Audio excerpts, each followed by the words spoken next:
Timeline, 5000 ans d'histoire, Richard Fremder. Cette opération, je le répète pour la énième fois, visait à exfiltrer et réhabiliter des scientifiques nazis.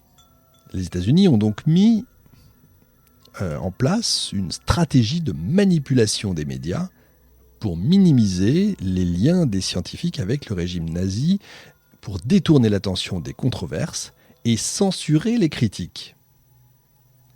Et voici comment cette incroyable enfumage, opération de communication si vous préférez, mais moi je parle plutôt de enfumage, a été menée.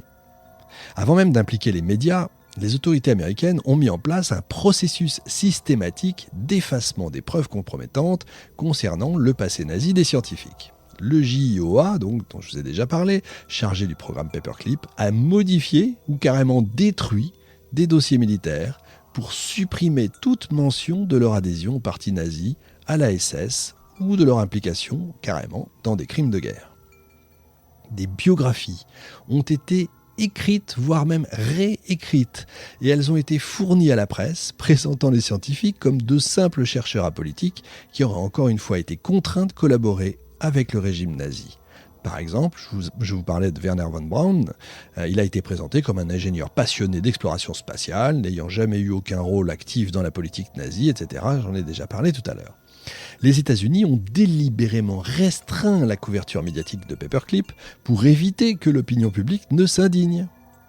En 1947, il y a eu quand même les premières révélations sur Paperclip, parce qu'il y a quand même des journalistes qui bossent quand même dans ce pays aussi. Le War Department interdit alors toute publication de nouvelles informations sur le programme. Des pressions ont été exercées sur les journalistes qui tentaient d'enquêter sur les scientifiques exfiltrés.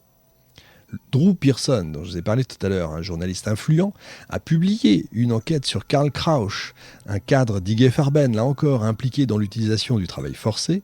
Face au scandale, l'armée a contacté des médias pour discréditer Pearson et minimiser ses révélations. Quand Albert Einstein et d'autres scientifiques ont publiquement dénoncé Paperclip en 1947, appelant à l'arrêt du programme, les autorités ont minimisé l'impact médiatique de leurs lettres en restreignant la diffusion de ces fameuses lettres donc dans les journaux grand public. Voyez un peu. Pour détourner l'attention, les médias ont été aussi incités à publier des récits, un storytelling en fait, on dit aujourd'hui, des récits glorifiant le rôle des scientifiques Paperclip dans l'avancée technologique américaine. On met en avant un récit héroïque si vous voulez. Von Braun et son équipe ont été présentés comme les sauveurs du programme spatial américain, avec des reportages insistants sur leur contribution aux fusées Saturne, à la conquête lunaire, évidemment en évitant toute mention de leur passé nazi. Même après l'intégration des scientifiques dans les programmes militaires et spatiaux, les autorités américaines ont continué à cacher des éléments compromettants. En 1963, le FBI découvre qu'un certain Henry Wallen, haut responsable de JIOA, avait détruit ou donné des milliers de fichiers relatifs à Paperclip. Ces documents contenaient des preuves sur le passé criminel des scientifiques et les méthodes utilisées pour blanchir leur réputation. De nombreux dossiers concernant les crimes de guerre des scientifiques recrutés ont été soigneusement dissimulés et une grande partie reste encore aujourd'hui classifiée. On se demande pourquoi. Dans les années 50 et 60, l'objectif des États-Unis est de faire oublier l'origine nazie de ces scientifiques. Donc, pour empêcher toute enquête critique, il décide de renommer Paperclip. En 1952, pour dissiper les controverses, l'opération Paperclip a été rebaptisée Defense Scientist Immigration Program, le DEFSIP, et présentée comme un programme classique d'immigration scientifique. On va ensuite créer de nouveaux héros. Des scientifiques comme Von Braun ont été médiatisés comme des pionniers du progrès, évitant toute question sur leurs activités passées.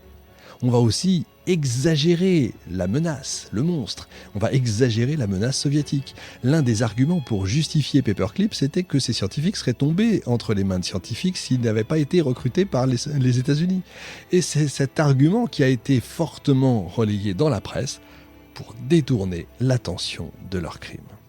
Voilà, la suite de cet épisode est réservée aux abonnés premium. Pour vous abonner, c'est très simple, rendez-vous sur historicast.fr ou encore plus simple, vous cliquez sur le lien qui est dans la description juste en dessous et laissez-vous guider. À tout de suite.